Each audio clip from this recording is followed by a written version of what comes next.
Почему при возвращении из мертвых люди всегда вредят живым? Потому что на самом деле вернуться из мертвых нельзя. Призраки и зомби – всего лишь отражение наших подавленных каннибалистических и сексуальных страхов и желаний. Это мы боимся такими стать. Бездумными автоматами, которые убивают и едят. Слишком умно. У меня новая версия. А если желание зомби съесть людей только первый этап? Они только что восстали из мертвых и хотят делать все, чем занимались при жизни. И, во-первых, есть. Потом будут пить, потом танцевать и любить. Понятно. Просто мы не оставались с ними достаточно долго, чтобы увидеть их симпатичную сторону. Именно.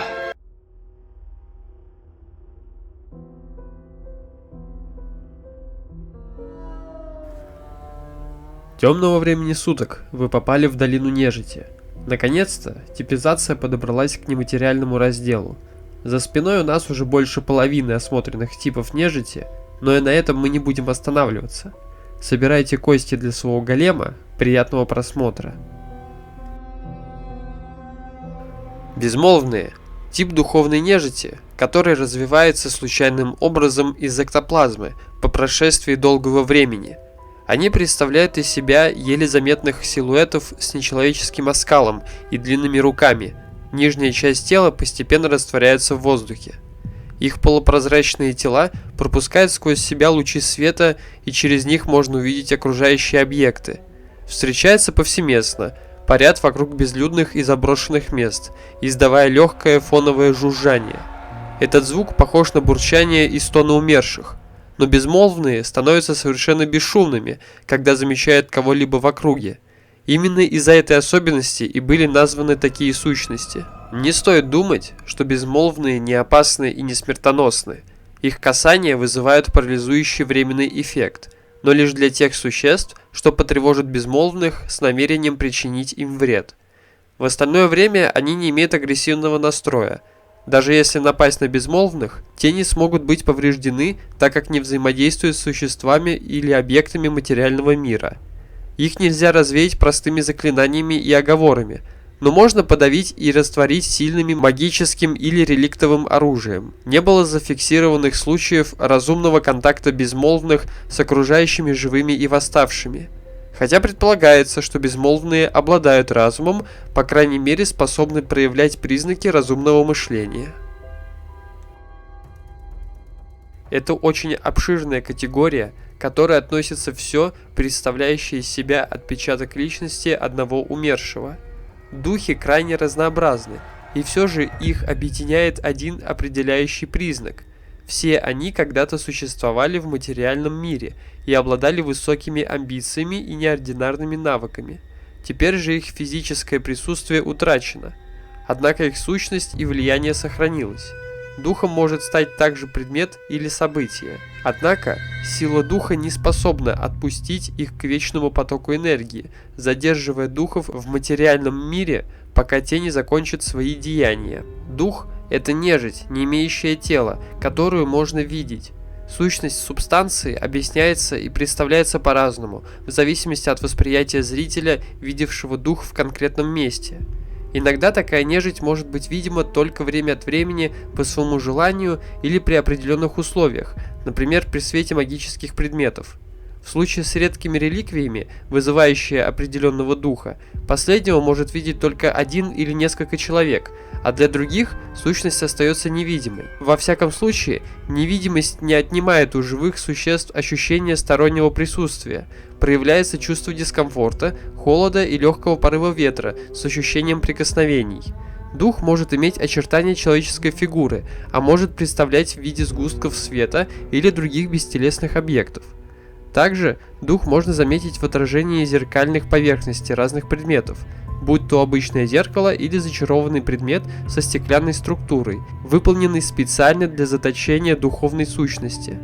Иногда дух вселяется в объекты, которые не являются телом живого существа. Чаще всего это статуи, реже предметы интерьера. Порой духи являются неагрессивными сущностями, но наводят тревожную обстановку. Духи могут быть хорошими, недолговременными собеседниками или прислужниками орденов и кланов, чьи деяния требуют серьезного тайного устоя.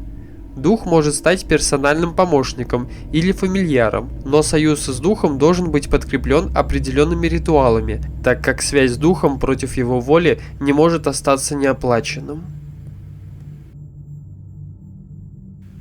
Призраки или привидения являются сконцентрированным энергетическим, нематериальным элементом умершего существа, проявляющимся в видимой форме или других проявлениях. Призрак – это воплощение злобы, сконцентрированное в бестелесной форме, которая стремится истребить все живое, принадлежащее материальному миру и чуждое его собственной природе. Это существо наполнено отрицательной энергией, животные бегут от него, подавленные ужасной сущностью призрака. Даже небольшие разожженные огни тухнут в присутствии этой нежити. Представления о призраках широко варьируются, от невидимого и неосязаемого присутствия до практически реалистических оптических иллюзий. Точно можно предположить, что призрак при жизни был жертвой обстоятельств или собственных неконтролируемых страстей и в мыслях не имел желания становиться нежитью. Виной тому способы, благодаря которым существо было перевоплощено в призрака, от предательских убийств до ритуальных ошибок. Наиболее типичный внешний вид призрака – призрачная белая фигура, которая способна парить, проходить сквозь стены, внезапно появляться и исчезать. Издают страшные звуки, душераздирающий вой, лязганье цепями и тому подобное. Появляется в месте, где был убит человек, часто в старинном замке или поместье, где он ранее жил, а его гибель связана с трагической историей. Возможно, есть некое средство, чтобы привидение обрело покой, закончить начатое дело, искупить грехи, отомстить обидчику или убийце и прочее, хотя это свойственно и другим типам нежити. Эта нематериальная нежить может внешне и не отличаться от живого человека, или же иметь на себе следы расправы над ним, например, нести отрубленную голову в руках. Нежить может предстать в виде других частей тела, летающей головы или рук, или вовсе не иметь облика и только издавать звуки. Призрак может перемещаться сквозь существ и твердые объекты так же легко, как смертное существо движется сквозь туман. Призрак может сохранить отдельные воспоминания о своей смертной жизни в виде туманных отголосков. Но даже самые важные события в жизни и самые сильные эмоции будут теперь лишь тусклым отпечатком в памяти, ускользающим как полузабытый сон.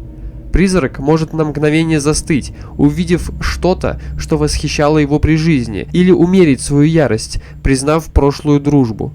Однако такие моменты бывают редко, потому что большинство призраков презирает былую жизнь, так как это прошлое напоминает им о том, чем они стали теперь. Призраки могут создавать слуг мертвецов из духов гуманоидных существ, которые недавно умерли насильственной смертью. Такой дух становится негативным духовным спектром, ненавидящий все живое. Особая разновидность бесплотной нежити, своим присутствием передавающая неминуемую смерть. Ее можно увидеть в сумерках в виде закутанной в тряпье женщины, скрюченной под деревьями, скорбящей закрытым лицом или пролетающей в сумеречном свете, подобно ведьме, при этом горько плачущей.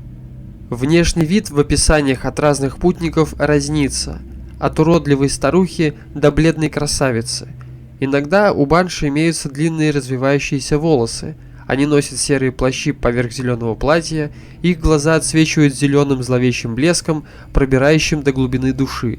Банши – не что иное, как призраки женщин-плакальщиц, так как оплакивание и рыдание – одни из ее характерных черт.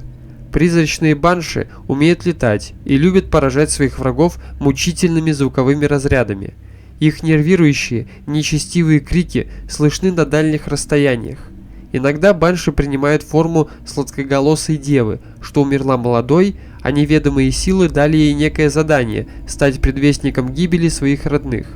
Крик этого духа печальнее всех других звуков во всех звуковых спектрах и предвещает верную смерть кому-либо из членов семьи всякий раз, когда он слышен в ночной тишине. Банши – это нежить, воскресшая из останков могущественных чародеек, которые были благословлены великой красотой, но не смогли использовать этот дар, чтобы привнести в мир радость. Они использовали свою красоту для совращения и контролирования других. Жертвы, страдающие от проклятия банши, не испытывают радости, и в присутствии живых испытывают только страдания. Когда проклятие овладевает ими полностью, их разум и тело начинают распадаться, пока не завершится окончательная трансформация в нежить. Банши навсегда привязаны к месту своей гибели, не в силах самостоятельно удалиться от него на большие расстояния. Банши вынуждены снова и снова переживать каждый момент своей жизни в ярких воспоминаниях, однако всегда отказываются от принятия ответственности за свою судьбу. Этот постоянный цикл приводит к тому, что они остаются пленниками своего прошлого, несмотря на идеальность своих воспоминаний.